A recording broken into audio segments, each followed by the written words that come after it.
Nandito tayo ngayon sa Hamilton, Ontario. Ito na naman yung kasabikan ni Kuya Puto pagdating sa Facebook Marketplace. We're supposed to meet a guy here. Binebenta niya sa akin mga DeWalt tools, DeWalt power tools.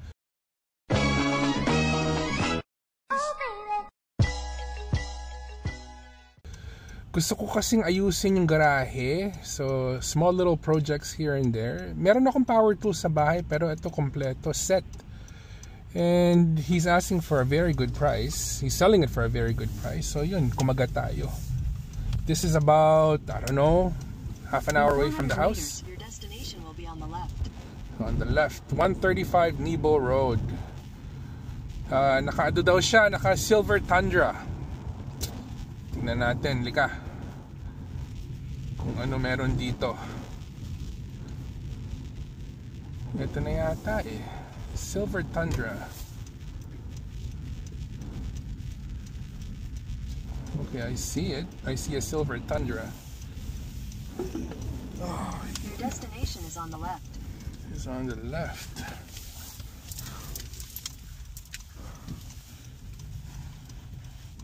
That's the guy.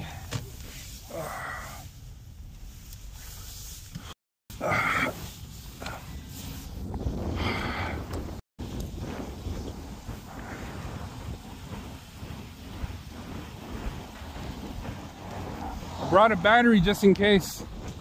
Thank you so much. Good.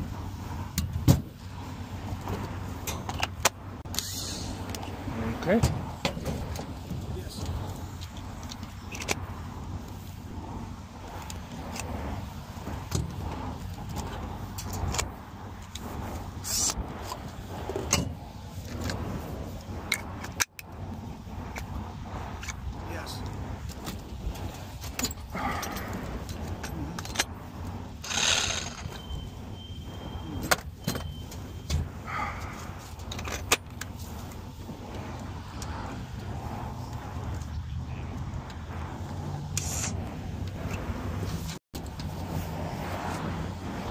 Any of the batteries work?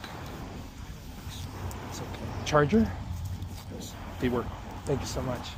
Just gonna load it in my car. I see. Okay.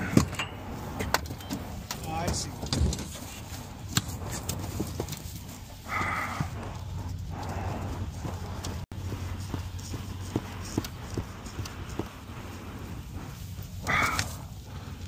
Update the windows, update the programs. Ganun kabilis eh. Thank you so much. Thank you very much. See guys, ganun kabilis. Ay. Okay.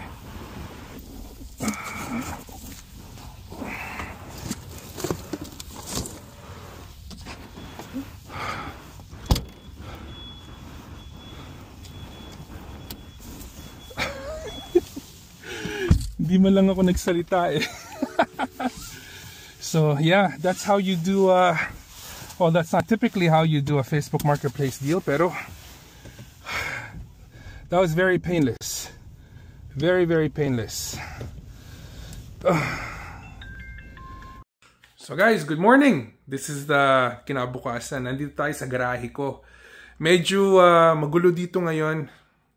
Project ko ngayon ayusin to, pero nandito ako ngayon because I wanted to show you guys kung ano yung pinikap ko kahapon in detail, okay? Dahil napakagandang deal nito nakuha ko sa Facebook Marketplace. So eto, dito sa drawer ko, nandyan siya lahat. Ito yung pinagbibili natin kahapon. This was one lot na binigay sa atin nung tao kahapon sa Hamilton. Ayan. Na-check out ko na sila lahat. And yeah, good news, everything works. So meron tayong, yan o, isa dyan. Tapos lahat to.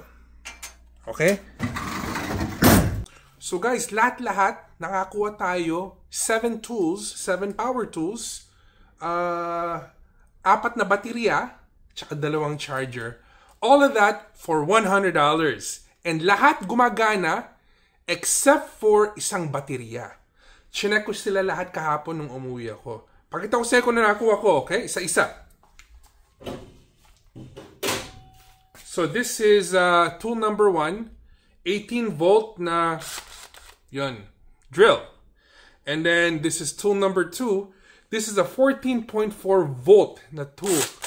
Gumagana din siya. Dalawa baterya neto kasama. Sabi sa akin ng tao, parehong hindi gumagana dahil matanda na yung baterya. Pero after I charged it last night nung umuwi ako, pareho gumagana. So bonus, di ba? So dalawang ganito. I also got an impact wrench para sa kotse. Gumagana din to pero yung baterya nandun eh. So yan, heavy duty to. So kung magtatanggal ako ng gulong sa kotse, boom boom, ang daling gawin, di ba? This is like some kind of rotary tool. Pang drywall siguro or pang cut-cut ng kung malilit na bagay. I've never used one, but nanood ako ng YouTube video kahapon. It seems to be a very useful thing to have. So ito, kasama din to. $400. Ito nga pala yung baterya na hindi gumagana na sinama niya, but it's okay. Lahat gumagana except for itong bateryang to. I also got, hindi pa tapos, there's more. Ito. Ayos to. Meron na akong ganito. Kaya lang yung luma ko, tigasaksak ito, cordless, di baterya. So ayos, di ba? Tapos, meron pa. I also got a jigsaw. Double jigsaw. Gumagana din siya. Not bad. This is good kung nagkakarpintero kayo. Hindi naman ako magkakarpintero, but it's always a good tool to have, right? And for $100, how can you go wrong? Last but not the least, para akong infomercial, di ba? I also got a skill saw. Wala siyang blade, but you know what, whatever. I can get a blade for cheap, right? But it works. Di baterya din siya. Meron akong ganito. Actually, kinupit ko sa daddy ko. Pero di plug siya. Matanda na. But this is gonna be useful if I ever do any backyard projects, which I'm not sure if I will. But kasama din siya. Ayun. And, merong dalawang charger. Ito, papakita ko sa inyo. Kita niyo yung dalawang charger? Isa dyan sa akin. Yung dalawa, nanggaling dun sa binila natin kahapon. So guys, isipin nyo. All of that, I got for $100. Gandang deal, di ba?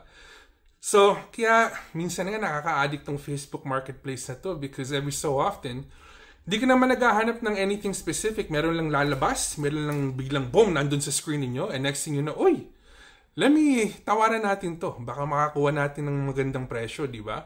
So yun ang nangyari kahapon. Sabi niya sa akin, there's like 4 other people behind me. Babarating ko sana dahil $100 yung gusto niya. I was gonna come in at like $75 for everything dahil at that time di niya sigurado kung lahat gumagana.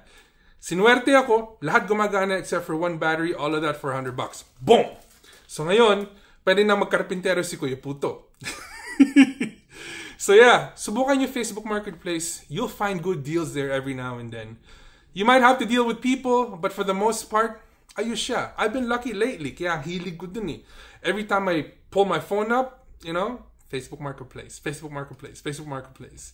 So, have you guys used Facebook Marketplace? Let me know on the comments down below.